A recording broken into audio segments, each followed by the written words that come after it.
Amados, entonces Constantino, ya hemos visto anteriormente, en la clase anterior vimos que Constantino construye lo que se llamó Constantinopla, en Turquía, en Túnez, la crea ahí, Constantinopla. ¿Y sabe cómo la construyó Constantinopla, Constantino? Con los grandes tesoros de los templos paganos, con la riqueza de los templos paganos, porque antes los templos paganos y el paganismo y las creencias de los dioses paganos, pues estaban llenos de riquezas. Las iglesias que no existían, las habían destruido. Pero la estrategia de Constantino era debilitar completamente el paganismo dentro del imperio. Era hacerlo débil. Entonces, construir la gran Constantinopla, la gran ciudad, o sea, se trajo la sede de Roma, la quitó y se la trajo a Constantinopla. El imperio lo formó en Constantinopla, desde ahí imperaba el emperador. Y todos los recursos para construir esa gran ciudad salieron de las iglesias paganas, salieron de los templos paganos, de los tesoros de los paganos. A pesar de todo esto, casi hasta el fin de sus días, Constantino continuó comportándose como el sumo sacerdote del paganismo. A su muerte, los tres hijos que lo sucedieron no se opusieron al deseo del Senado de divinizarlo. Y así se produjo la anomalía de que Constantino, quien tanto daño le había hecho al culto pagano, se volvió uno de los dioses de ese propio culto. ¿Ustedes creen? O sea, al paganismo lo empobreció para enriquecer el cristianismo y la excusa también para construir su gran templo. Vámonos a la página 17, hermanos, el impacto de Constantino ahí, la página 17, vaya ahí conmigo.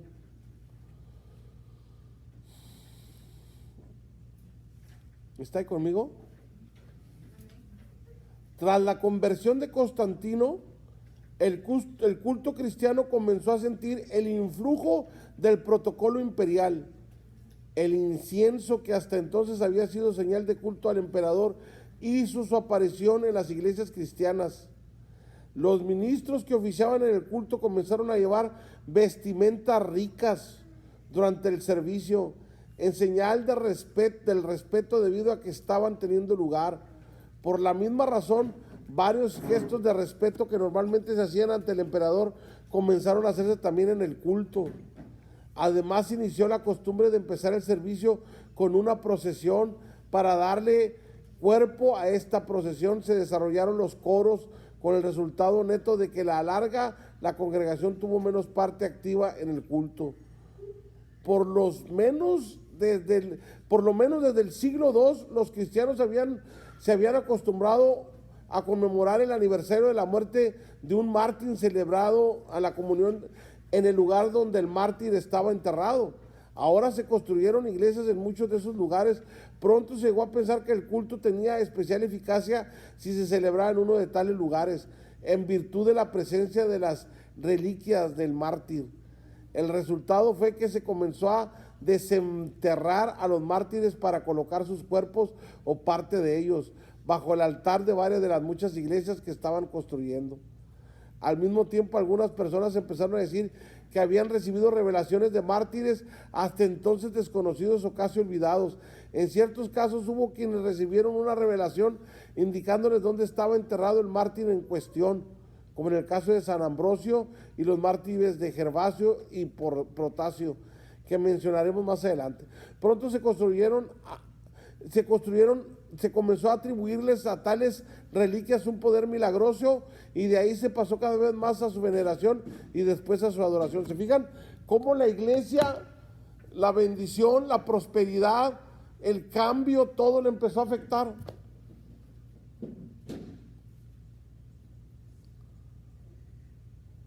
Yo me quedo asombrado, hermanos. Yo le pido al Señor todos los días misericordia por mi vida. Se lo digo, Señor, ten misericordia. Ayúdame siempre a tener bien puestos los pies en la tierra. No permita, Señor, que ningún centímetro, ningún milímetro se me quieran despegar de la tierra, porque el lugar del Señor ya fue ocupado hace 3000 años, el que murió en la cruz del Calvario.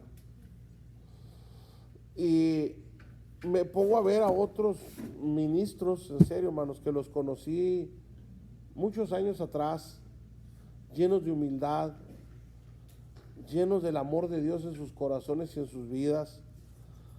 Vivían en la casa pastoral, andaban a pie, predicaban en las peceras, en los hospitales, en las cárceles, visitaban con mucho esmero a sus miembros, trabajadores en la obra. Y de repente Dios los prosperó, los levantó, construyeron más obras, más iglesias, se hicieron toda una organización, y totalmente diferentes. Se lo digo en serio. Los he saludado y los desconozco. No, ya la humildad ya no existe, hay mucha arrogancia, hasta el pecho para afuera sacan. La verdad, muchas de las veces la bendición que Dios nos quiere dar, muchas de las veces nos afecta, hermanos. Entre más Dios nos levante, más tenemos que humillarnos.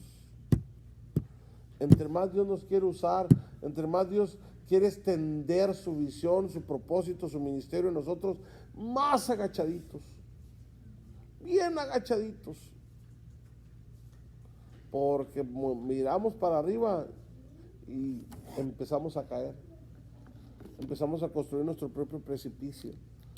Y muchos ya, digo, no está bien, hermanos, está bien vestir bien, gloria a Dios, que Dios nos bendice. A mí me gusta vestir bien, la verdad, me gusta vestir siempre bien, pero en esos días ya lo hacían por compromiso a Constantino, ¿me entiendes? Porque sabían que el emperador llegaba con ropas reales. Constantino era celoso en su vestimenta, gastaba demasiado dinero para vestirse ese hombre. Entonces pues ya los pastores ya tenían que estar bien vestiditos, ya los hermanos de la iglesia tenían que estar bien vestiditos para agradar al emperador, no porque era día de servicio. Se había cambiado el concepto de anterior, que se reunían a orar, a adorar, a alabar al Señor y exaltar. Hoy hacían otro tipo de cosas, ya la liturgia les había cambiado, pero todo era para que el emperador se agradara de ese servicio, para que él quedara con, oh, mira qué bonito, ¿me entienden? Ya era otro el propósito.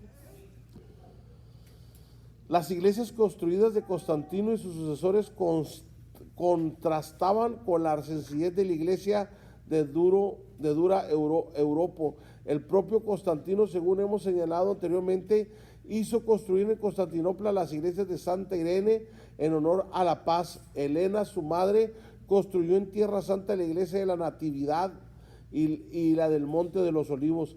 Al mismo tiempo, o bien por orden de emperador, o bien siguiendo su ejemplo, se construyeron otras iglesias semejantes en las principales ciudades del imperio. Esta política persistió bajo el gobierno de los sucesores de Constantino. Casi todos ellos intentaron perpetuar su memoria construyendo fastuosas iglesias. Algunas de estas iglesias tenían el altar del centro y estaban construidas sobre una planta poligonal o casi redonda, pero la forma típica de las iglesias entonces es la llamada basílica. Este término se utilizó desde mucho tiempo antes para referirse a los grandes edificios públicos o a veces privados, que consistían principalmente en un gran salón con 2 o más filas de columnas, puesto que fue de tales edificios que se tomó el modelo para las iglesias que se construyeron en los siglos IV y siguientes. Esas iglesias reciben el nombre de basílicas. En términos generales, las basílicas cristianas constaban de 3 partes principales: el atrio, las naves y el santuario. El atrio era el vestíbulo de la iglesia y por lo general consistía en una área cuadrangular rodeada de muros, a veces con columnas. En el centro del atrio estaba una fuente donde los fieles hacían sus abluciones. El lado del atrio que colindaba con el resto de la basílica recibía el nombre del nártex y tenía una o más puertas que daban a las naves. Entonces imagínense qué iglesiota se hacían ahora.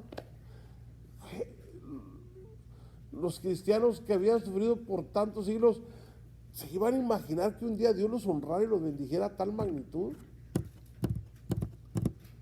Qué padre, pues sí, gracias a Dios por este lugar, porque tenemos aire acondicionado, porque tenemos nuestra comidita el domingo calentita, aleluya. Estamos en un buen lugar, con excelentes pastores, pero ellos, ¿qué se iban a imaginar que tuvieran tan grandes templos, hermanos? En Salvador hay una basílica, ¿no? En El Salvador. ¿La conocen, la basílica? Es redonda, debe de ser redonda. ¿Sí o no? Basílica de Guadalupe. ¿Es redonda? No.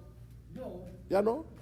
En México, la basílica de la principal basílica del DF es redonda completamente. Yo fui personalmente, yo la conocí. Yo entré a esa basílica, yo estuve ahí adentro, yo quise saber cómo era. Pero en ese momento me volví católico.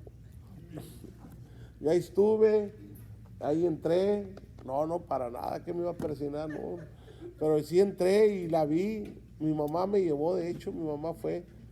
Mi tía era la católica, era la que quería. Mi tía sí se presionó como 1000 veces. Y fuimos ahí y la conocí yo, esa basílica. Es redonda, hermano. Totalmente redonda. Y los atrios, muchos de ellos están así. Todo el templo, ¿me entiende? La nave de la Basílica de México. La Basílica de Guadalupe también se llama, ¿verdad? Esa es. ¿Se dan cuenta que después de Constantino? Que queda en el mero centro de Salvador, allí enterraron y todavía lo adoran hasta el 1 de enero. Esas costumbres vienen de lo que se empezó a hacer en esos días. Empezaron a enterrar mártires abajo de los templos, creyendo que había cierto poder. ¿Se fija cómo la idolatría empezó a hacer mella poco a poco? La iglesia empezó a perder la verdadera sana doctrina y teología. Después de la iglesia, mientras que sufría, vivía una doctrina sana. Pero una vez que Dios le quita el sufrimiento a la iglesia y le pone un emperador que los favorece en todo, se empezaron a chiflar. Empezó a entrar el paganismo, hermano, a la iglesia.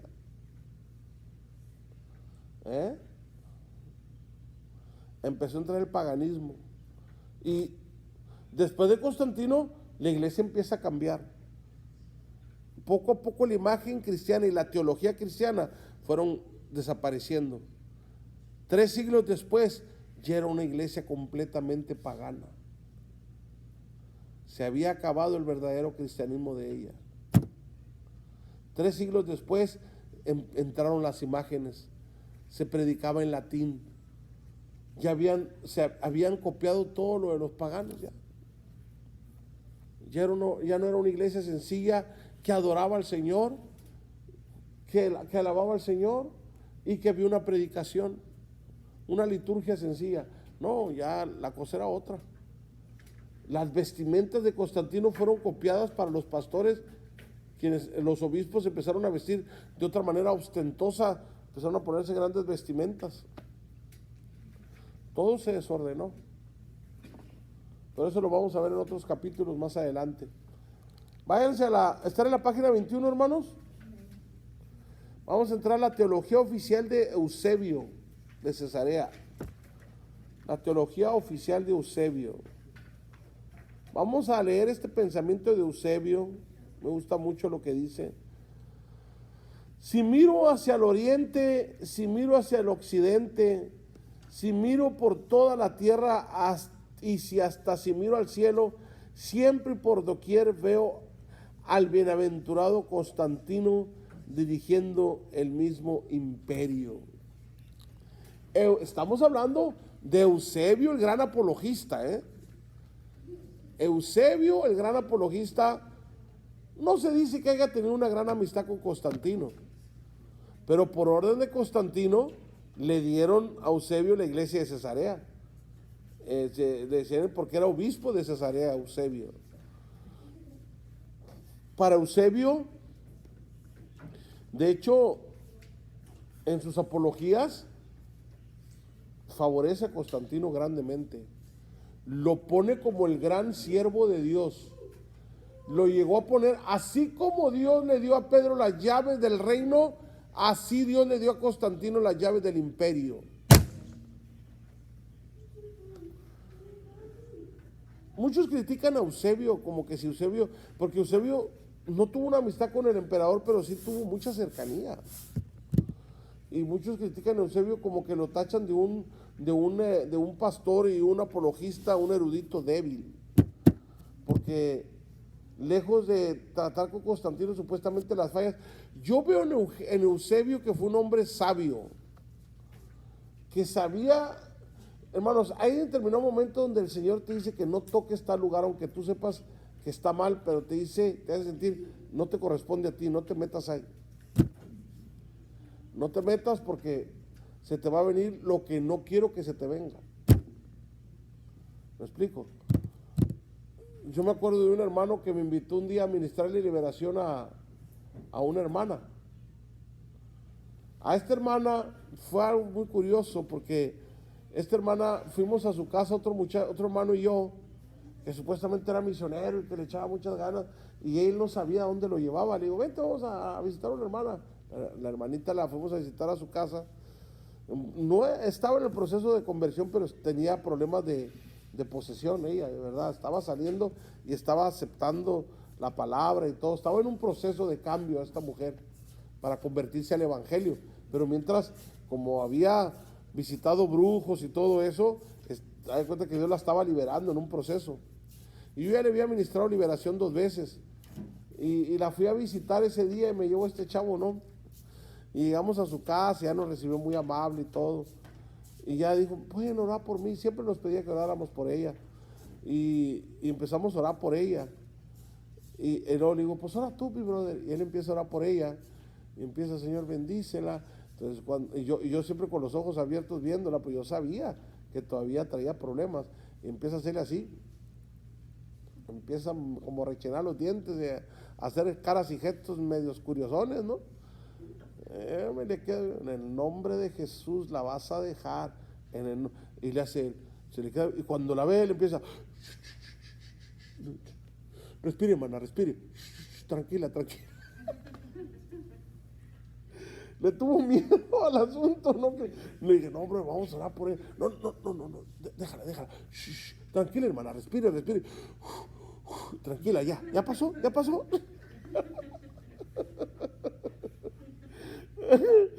Yo llegué con Víctor, en ese tiempo Víctor no era pastor, Víctor que ahora es pastor, le platico y nos ahogábamos de la risa, no, pues no que era misionero, que muy ungido, que esto y que el otro, ella se me fue a rajar Víctor, no hombre, dice, no, se ahogaba de la risa Víctor.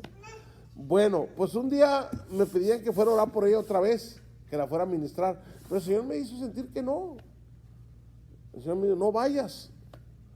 Y yo, pues Señor, me hace liberación, tengo los dones, te voy a reprenderles, ya tiene que ser libre. Pero yo he visto en mi ministerio por la misericordia del Señor, mucha gente como el Señor ha hecho libres, se los digo en serio, los ha hecho libres. Entonces dije, y yo empezaba en ese tiempo, yo andaba con todo lo que yo quería, en el nombre de Jesús, dije, ella tiene que ser libre. Y el Espíritu Santo me dijo, no vas a ir, no vas.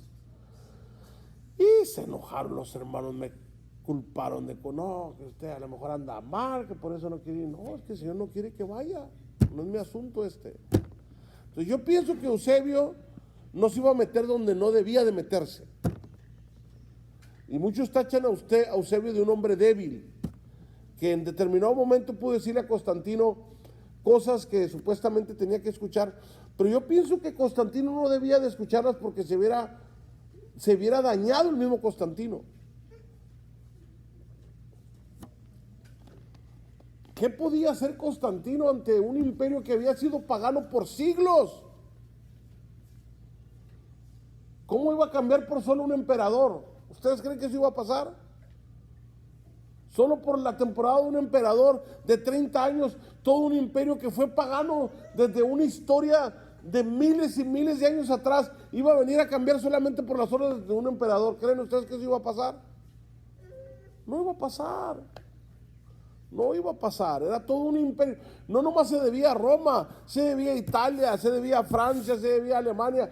Todos los imperios conquistados que tenían el África, el norte y el sur del África. ¿Cómo? Ellos tenían muchas deidades.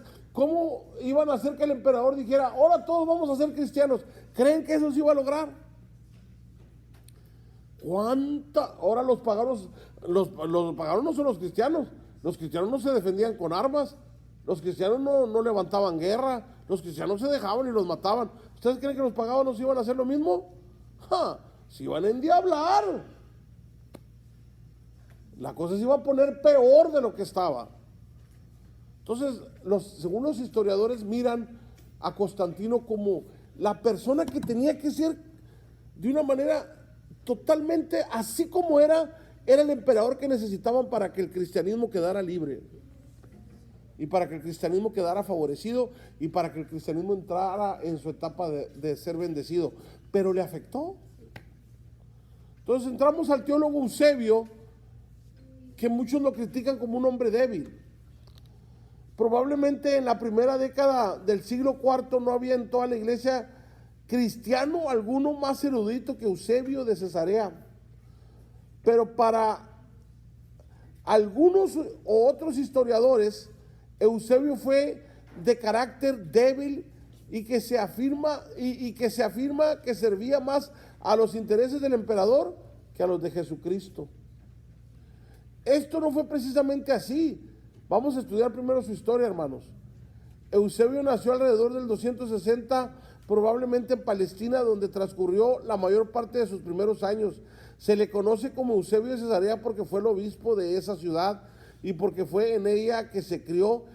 Si bien el lugar de su nacimiento nos es desconocido tampoco acerca de su familia, poseemos datos fidedignos. Ni siquiera es posible decir si sus padres eran cristianos o no, y los eruditos que han tratado de zanjar esta cuestión han hallado argumentos en ambos sentidos.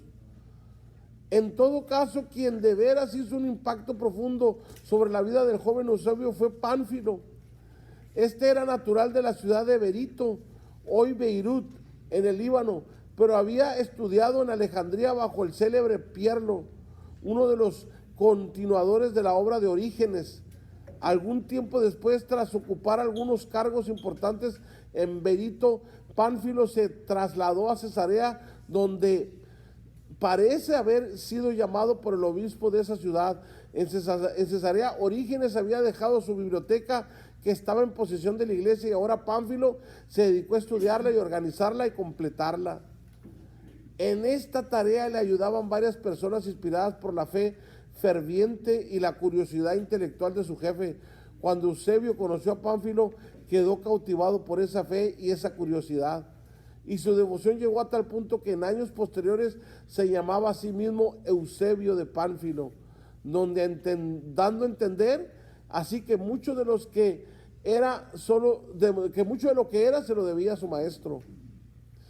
Durante varios años, Pánfilo, Eusebio y otros trabajadores en equipo, probablemente viviendo bajo un mismo techo y compartiendo todos sus gastos y entradas. A la postre, el gusto de Pánfilo por los libros fue superado por la de su discípulo, que al parecer hizo varios viajes en busca de documentos acerca de los orígenes cristianos. Durante este periodo, Eusebio y Pánfilo escribieron varias obras, pero en ellas la única de importancia que se ha conservado es la crónica de Eusebio. Pero aquella calma no podía durar.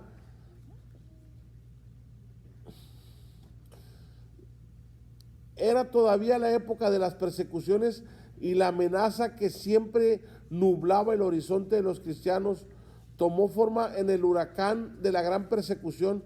En junio del año 303, la persecución llegó a Cesarea y el primer mártir ofrendió su vida a partir de esa fecha. La tormenta fue arrancando hasta que en el año 305 Maximino Daza llegó a la dignidad imperial. Como hemos dicho, Maximino Daza fue uno de los más tenaces enemigos del cristianismo. Por fin, a fines del año 307, Pánfilo fue encarcelado, pero entonces la tormenta amaneó por algún tiempo y el célebre maestro cristiano permaneció en la cárcel sin ser ejecutado por el espacio de más de 2 años. Durante este periodo, Pánfilo y Eusebio escribieron juntos 5 libros de una apología de Orígenes, a la que Eusebio añadió un 6º libro después del martirio de su maestro. Como Eusebio escapó de la persecución, es imposible saberlo. Al parecer se ausentó de Cesarea al menos 2 veces y posiblemente el motivo de su ausencia fue en parte al menos huir de las autoridades. En esa época esto no se consideraba indigno, pues el deber del cristiano estaba en evitar el martirio hasta tanto quedase suficientemente probado que Dios le había escogido para esa gloriosa corona. Mire cómo estaban ellos. O sea, en el tiempo de Dios voy a morir por su obra. Ellos ya sabían, no había de otra. Te convertías al evangelio, conocías la fe, pero sabías que ibas a morir. Ibas a morir por la fe en Jesucristo. Ahí sí es, el cielo se hace fuerte y los violentos lo arrebatan, ¿verdad que sí? Ahí sí amabas a Dios de verdad. Y eso es lo que les pasaba. Ellos estaban tan impuestos a esto que siendo cristianos se escondían hasta el momento, bueno, cuando ya sea el tiempo de Dios, pues ya no va a tener otra forma, que me van a matar por la causa del Señor. Entonces Eusebio dice, Pánfilo no. Pánfilo lo encuentran, él lo huye y a él sí lo matan, lo hacen mártir, que fue el maestro de Eusebio. Pánfilo estuvo a la enseñanza de Orígenes. Váyase para allá. A la enseñanza de Orígenes. ¿Qué cree que me dijo el chiquillo? Papi, ánonos. Me está diciendo vámonos. Papi, ánonos. Sí, cómo no. Entonces, ¿se acuerdan que en la historia de la iglesia primitiva vimos a Orígenes? ¿Se acuerdan? Orígenes, el gran apologista del primer siglo, que se levantó a defender a la iglesia, que Orígenes también fue mártir del emperador tan asesino, ay, se me olvida su nombre. ¿Cuál es, hijo? Marco Aurelio. Marco Aurelio se lo echó a Orígenes. Entonces, aquí tengo mi exégeta que me recuerda las cosas. Entonces, así le pasa. Eusebio traía y Orígenes se sentó a los pies de Ireneo. Ireneo viene directamente del apóstol Juan. Ireneo es discípulo de Juan directo. Orígenes es discípulo de Ireneo y Pánfilo es discípulo de Orígenes, imagínense. Toda la biblioteca de Orígenes, todos los escritos de Orígenes los tenía en su poder. Y de ahí empezaron a crear apologías en defensa, porque en esos días de Eusebio, cuando Eusebio era un joven, estaba finalizando el 3er siglo, en el 301 al 308, fueron los 8 años más crueles de la iglesia. De todas las persecuciones que la iglesia sufrió, de todos los mártires, no se compara. Para el 2 siglo, mitad del 2 siglo, no había más de 5,000 mártires. Pues en el 3er siglo, fueron más de 10,000 mártires. Tan solo en 8 años, aumentó la cuenta en 8 años de lo que había aumentado en 2 siglos y medio. ¿Usted se imagina la gran persecución que se levantó? Maximino de Gaza se levantó terrible. Galero fue el principal. Galero mismo, miren. Galero le hizo tanto daño, fue el que trajo la peor persecución usando Maximino de Gaza. Galero dañó tanto a la iglesia que la iglesia oraba al Señor porque lo liberara de la persecución de ese hombre. ¿Sabe qué yo les platiqué? ¿No lo leyeron? ¿Qué le pasó a Galero? Cayó enfermo, hermanos. 15 días antes de que fuese a morir, firma el edicto que se llamaba Edicto de Tolerancia. Digo, Eusebio y Liticio firmaron el otro edicto que favorecía edicto de protección a los cristianos. Pero Galero ya había firmado. Dicen que el edicto de Galero fue más fuerte que el de ellos. Ahora, este hombre firma el edicto y a los 5 días muere. Pues aún ahí es donde se cierra, donde Constantino se empieza a levantar. Cuando Constantino y Liticio se empiezan a levantar, ellos empezaron a proteger a los cristianos, pero no Maximino de Gaza. Él se vino con todo. En sus tierras del norte, él seguía matando a los cristianos. Entonces a Eusebio le toca vivir esa última encrucijada, esa última jornada de tanto asesinato, de tanta persecución a los cristianos. Entonces en ese proceso que le toca vivir a Eusebio, es que Dios lo forma y lo levanta. Entonces a Eusebio le toca la plena transición del cristianismo, hermanos. El pastor y obispo de Cesarea, que había sido anteriormente Orígenes, el pastor y obispo de Cesarea ve de ver una iglesia reprimida y haciendo servicios escondidas, a levantar una iglesiota enorme y ahora hacerse pastor, y ahora sí teniendo una gran libertad. Y no solo eso, todo el favor del imperio, porque se dice que Constantino le mandaba a Eusebio regalos y cuánta cosa para que la iglesia siguiera avanzando. A Eusebio, porque para Constantino Eusebio era uno de los mejores pastores que había en esa época, que respetaba. Bien dicho por Lactancio, porque Lactancio hablaba maravillas de Eusebio, porque Lactancio, Pánfilo y Eusebio vivían juntos, eran amigos, eran compañeros. Y ahora Lactancio está de consejero de Constantino, imagínense. Entonces todo el favor es como nosotros los amigos ministros, nos recomendamos entre nosotros. Eusebio estaba bien puesto ahí. Y mucha gente critica que haya sido débil porque en todo favorecía a Constantino, en todo lo favorecía, en todo.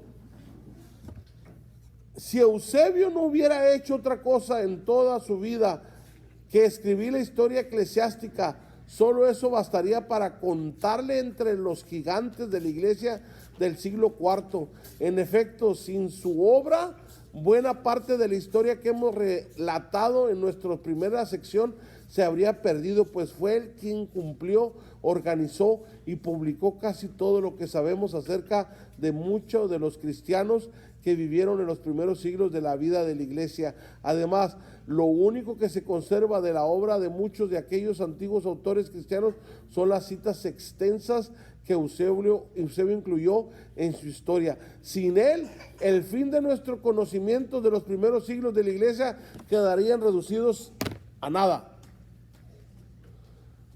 Si usted, todo libro que hable, pero sí, yo estoy usando este manual, todo libro que hable sobre la historia del cristianismo tiene que ser sacado de los libros de Eusebio.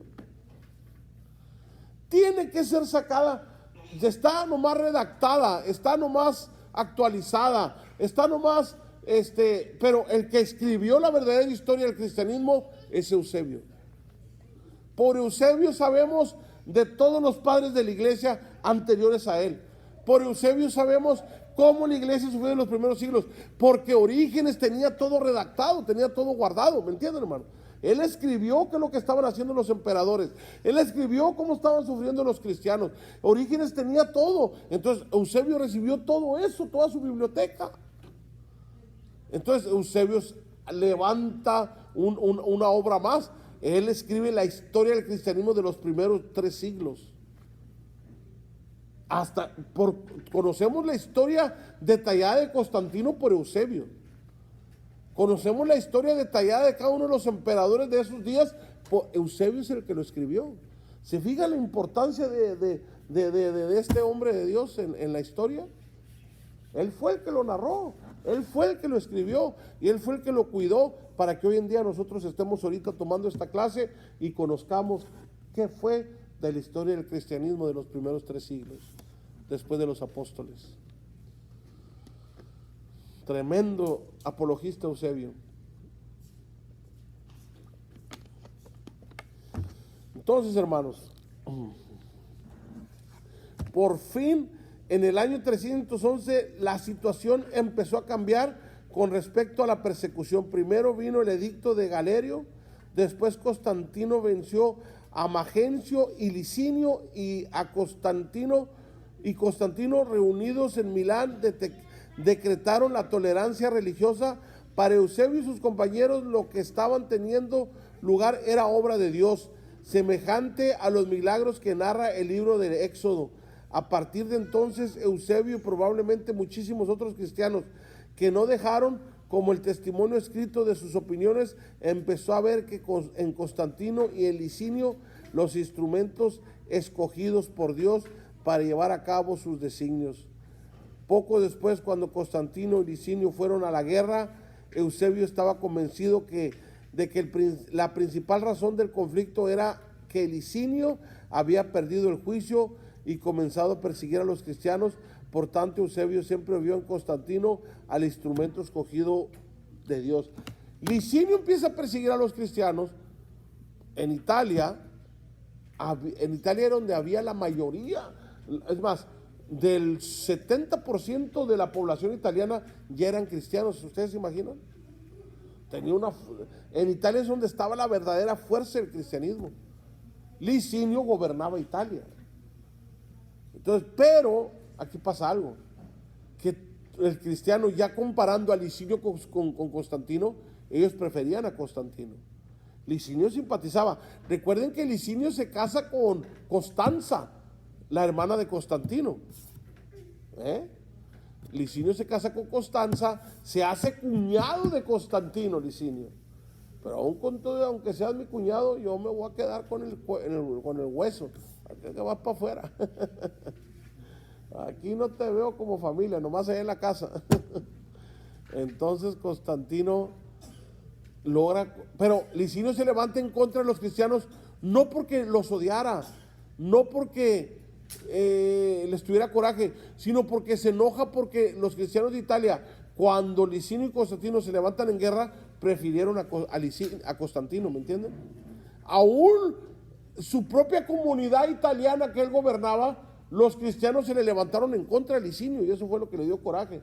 Entonces, por eso hubo una pequeña persecución ahí en contra de los cristianos, porque favorecían a Constantino, pero duró muy poco, porque entra Constantino a Italia y lo quita del poder.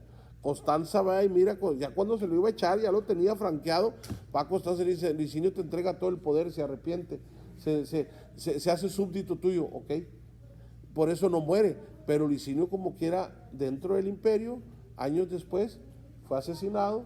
No se sabe quién lo asesinó, pero sí se sabe que Constantino no lo prohibió. Entonces, en realidad, por eso Constantino se agarró de eso, como diciendo a los cristianos: ya ven, ese no los quiere y yo sí los quiero, vamos a derrotarlo. Los cristianos no atacaban de aquellos días. Había soldados cristianos, claro que sí, pero los cristianos no eran de armas. Los que servían al Señor no eran gente que se iba a levantar en contra del emperador. Simplemente su opinión era en contra de ese emperador Licinio. Decían: nuestro emperador, el que creemos que es el siervo de Dios escogido, es Constantino. Así lo nombraban. Él solo decía: yo tengo mi propia filosofía de vida cristiana, porque yo soy obispo de obispos. Él solo se lo decía. Tremendo hombre. Entonces, en el 311 se acabó la persecución, se acabó el sufrimiento. En el 315, cuando Constantino y Licinio comenzaban a dar señales de que no estaban dispuestos a compartir el poder por mucho tiempo, Eusebio fue elegido obispo de Cesarea. Esta era una gran responsabilidad, pues la persecución había dispersado su grey y era necesario enfrentarse a una enorme tarea de reconstrucción. Además, la sede de Cesarea tenía jurisdicción sobre todo el resto de Palestina, y por tanto Eusebio tenía que ocuparse de asuntos que iban mucho más allá de los límites de su ciudad. En consecuencia, durante los próximos años, su producción literaria amainó o tuvo que ser suspendida o esperar. Las crónicas de Eusebio pararon. Pero él venía escribiendo, hermanos, en las crónicas de Eusebio, no la vamos a ver, A ver si tengo el material, tengo las crónicas de Eusebio, no me comprometo a nada, pero en las crónicas de Eusebio, usted ve tantas cosas que Eusebio escribe, hermano. Desde el apóstol Juan, Eusebio estaba enterado de todos los detalles que la iglesia venía sufriendo. Empieza su historia en la isla de Pasmos, ahí con Juan. Desde ahí empieza a hablar Eusebio y relata los martirios, el tiempo de la Inquisición, lo que les hacían a los cristianos en la etapa de Marco Aurelio, en la etapa de Nerón, en la etapa de esos emperadores que fueron malos para los cristianos, de Gesto, de Fausto. No, había tanto emperador que pasó por ahí que le dañó al cristianismo, que fueron crueles con el cristianismo. Entonces, él para la obra para cuidar, porque Cesarea estaba gobernando todo lo que era Palestina, Israel, todos aquellos lugares que se consideraban lugares especiales. Eusebio ahora era el que tenía la jurisdicción en todos aquellos lugares. Váyase para allá. Era el que tenía la jurisdicción en todos aquellos lugares. Entonces ustedes se imaginan, hermanos, pues él dijo, no, tengo un gran trabajo por él. Ya la persecución ya había disminuido, ya tenía la libertad de recuperar una Grey, pues que estaba dispersa por la persecución, pero como la persecución había acabado, ahora sí voy a recuperar, dijo. Me la están dando a él, siendo de Cesarea, lo hicieron obispo de Cesarea. Unos pocos años llevaba Eusebio en su cargo de obispo cuando una nueva tempestad vino a turbar la calma de la iglesia. Se trataba ahora no de una persecución por parte del gobierno, sino de un agudo conflicto teológico que dio en el cisma, la controversia arriana. Bueno, de esto vamos a hablar más después, la controversia arriana de Ario, que de donde inicia, en la controversia arriana, mis hermanos, inicia la doctrina del unitarismo, de los unitarios.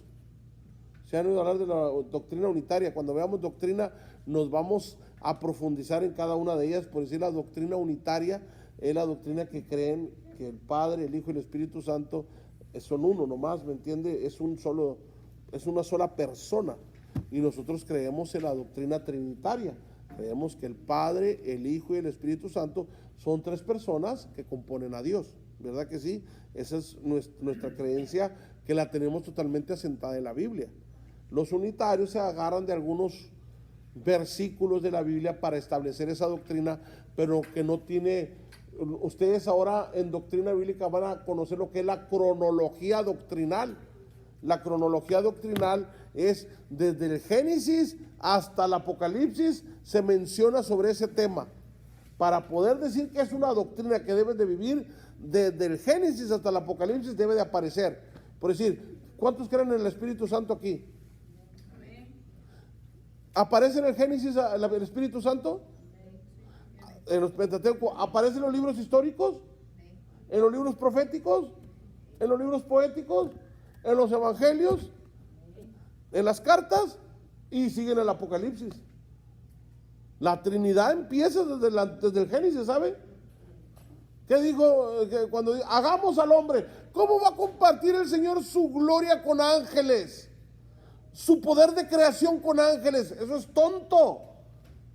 Está hablando el Padre, el Hijo y el Espíritu Santo componiendo a Dios. Hagamos al hombre. Ya está la Trinidad apareciendo ahí.